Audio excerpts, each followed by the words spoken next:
Nous avons suivi la sortie médiatique du président de la conférence des chefs d'État aujourd'hui sur les zones de RFI. Avant tout, nous regrettons cette sortie solitaire, irresponsable et inappropriée à l'égard du peuple souverain de Guinée.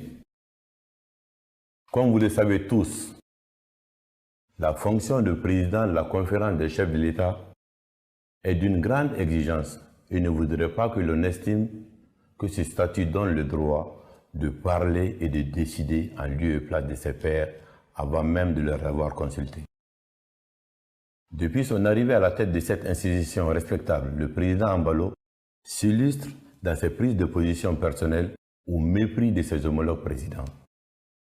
D'abord, le bon sens et le respect de notre sous-région voudraient que l'on s'abstienne d'organiser des sommets de la CEDEAO en dehors des terres d'Afrique de l'Ouest.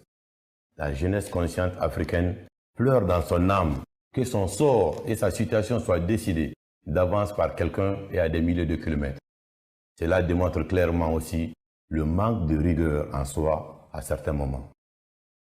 À lui entendre et à le prendre au mot, en imposant à ses pairs la tenue de ce sommet en dehors de son espace géographique, son leadership aura permis de donner l'occasion aux autres de ne pas nous prendre au sérieux, à moins que ce ne soit son objectif. Dès lors, il est donc permis d'inviter le patron des chefs de l'État de la CEDEAO, comme il le prétend, à œuvrer davantage pour l'honneur et la grandeur de nos peuples. Le mensonge grossier et les propos qui s'apparentent à de l'intimidation sont de nos jours des pratiques rétrogrades qui n'honorent pas son auteur et ternissent par la même occasion l'image de marque de la CEDEAO. Nous ne voulons pas porter cette honte. C'est pourquoi le temps est venu de dire ce qui a été dit en Guinée et qui est archi faux et décousu de tout sens. Ce dont il a été question dans les échanges est le contenu du chronogramme de la transition. Nous ne ferons l'objet d'aucune publicité pour personne ou pour quelque raison que ce soit. Le respect de notre pays et de nos dirigeants est la base de toute relation au sein même de la CEDEAO. L'instabilité ne peut être une marque de gouvernance ou un droit acquis. La démarche du président Embalo procède d'une diabolisation du régime de la transition en Guinée. Ça ne marchera pas parce que ses intentions et son orientation sont connues.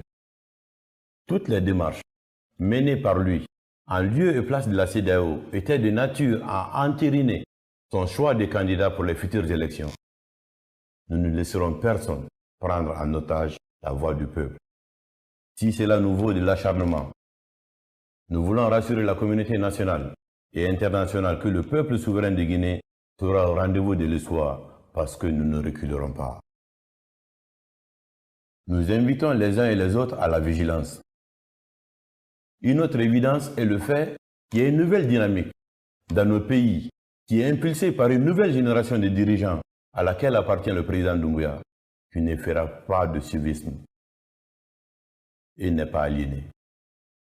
Pour ceux qui interrogent l'histoire, on sait qu'en Guinée et partout dans le monde, le Guinéen n'aime pas le manque de respect ou un quelconque dictat. Nous avons volontairement ouvert toutes nos portes à la CEDEAO, mais nous nous résignons d'accepter que l'image souverainiste de notre si chère institution sous-régionale ne soit prise en otage par des sorties non maîtrisées et imprévisibles.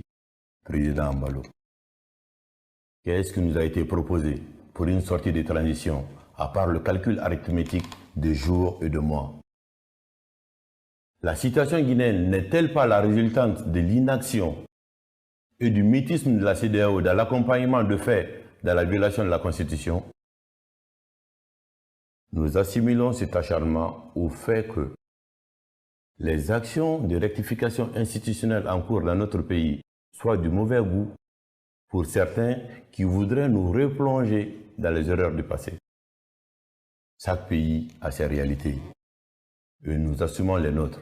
C'est la raison pour laquelle nous avons consulté l'ensemble des forces vives de la nation pour proposer un contenu à notre transition. Il est important qu'il y ait un peu de retenue dans certaines prises de parole pour ne pas se donner un spectacle aux yeux du monde.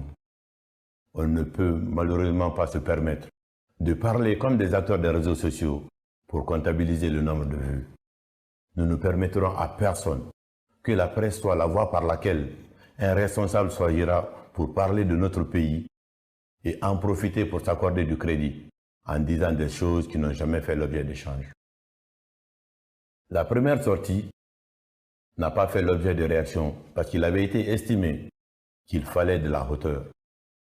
La vérité est que quelqu'un se permet de dire ce qui n'a pas été dit et veut faire croire cela aux gens. On n'est pas dans une émission de guignol ou de télé-réalité.